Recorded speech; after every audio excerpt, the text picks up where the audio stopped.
magic weekend. You know, you love the sport. I mean, looking forward to a big day. Yeah, it's going to be fantastic. I was here yesterday. Some really great games going on. The whole derby was a real highlight yesterday. Obviously, my team are on this evening. Leeds taking on Wigan, which will be a real tough game. So I'm really looking forward to it. And the weather's come out really nice as well. What is it about this event, this occasion, the Magic Weekend, that particularly stands out for you as a highlight? Well, you know, it was one of those things that I think a lot of people were sceptical about at first. You know, all 7 games over 2 days, and it was going. I mean, I'd been to one in Cardiff and up at Murrayfield as well, and they just didn't feel. They felt like something was missing. And then now it's here in Manchester, you know, right in the heart of the rugby league lands. It just feels right, and it feels great. And you know, the crowds all turn out, and you saw yesterday all your Hull fans over there in the Hull car right next to them, chanting at each other, really getting into it, but no trouble. And same over this side with the Castleford and Wakefield, and hopefully it'll be the same today. It's just all the people all together just enjoying great games of rugby over 2 fantastic days. It's a perfect opportunity in 48 hours to display all the great things about this sport. You know? We always get the great weather as well, and Magic never disappoints in throwing up some great fixtures, some great clashes as well.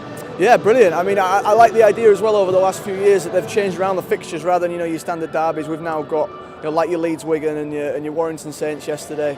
Yeah, I mean, it can really toss up some real good matches, and obviously in Super League these days anyone can beat anyone. They don't always go to plan. So yeah, it's always a great weekend, and I've really enjoyed everyone that I've come to. It's a real platform as well for some of these top stars, as you mentioned, to showcase their skills. You know, yesterday we had Rangi Chase, who had another incredible game. Today, you know, we might have Danny Brough, we might have Kevin Sinfield. No, that's it. I mean, it's one of those real events that they probably get a chance to watch down in Australia. You know, they don't often take our game as serious as they do their own, and they don't often give the level of respect that I think they should do to the Super League.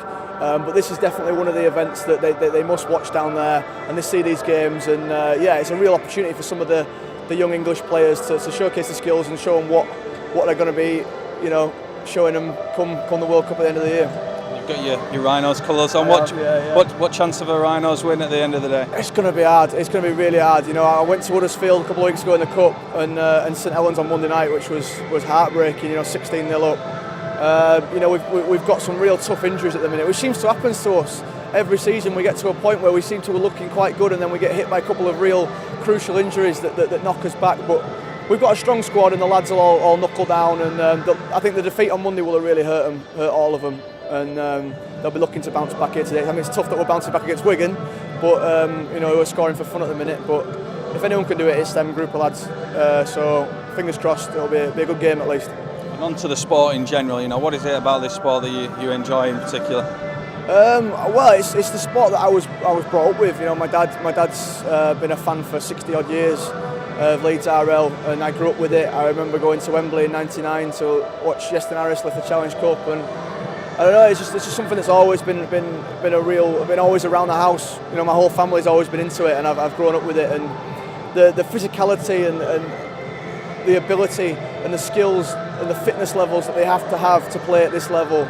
This game is just unbelievable, and you know, people talk about other sports, football and whatnot, but this for me is literally the pinnacle of just sporting achievement. To be able to play this game, you know, to play 80 minutes and give literally everything is spectacular to watch. I guess the Rhinos' success has certainly helped. You know, you stay connected with the game there. You know, so watching them win and being part of that, you know, builds your relationship with the sport. It's a strange thing. I mean, my dad's always, you know, when we were being brought up, like the win at Wembley in '99 was just such a shock because they were just so used to Leeds getting to finals and losing. And my dad said, "Oh, you've no idea how lucky you are to be supporting Leeds throughout this last sort of 10 years." Because it's just not been them at all. They've just always been the bridesmaid, and I do appreciate, you know, how fortunate I've been to be a Rhinos fan throughout the 2000s, and they just keep doing it, don't they? This unique group of players just keep pulling it out of the bag, and yeah, absolutely, it's really helped me get into the game, definitely. But on the flip side, it's one of those sports. I think, is it Henry Paul that said, or Robbie Paul said that, you know, even when it's bad, it's good. You know, there's never an awful game of rugby league that you can't sit down and watch. So, you know, no matter how Leeds are getting on, it's always great to go and watch a game.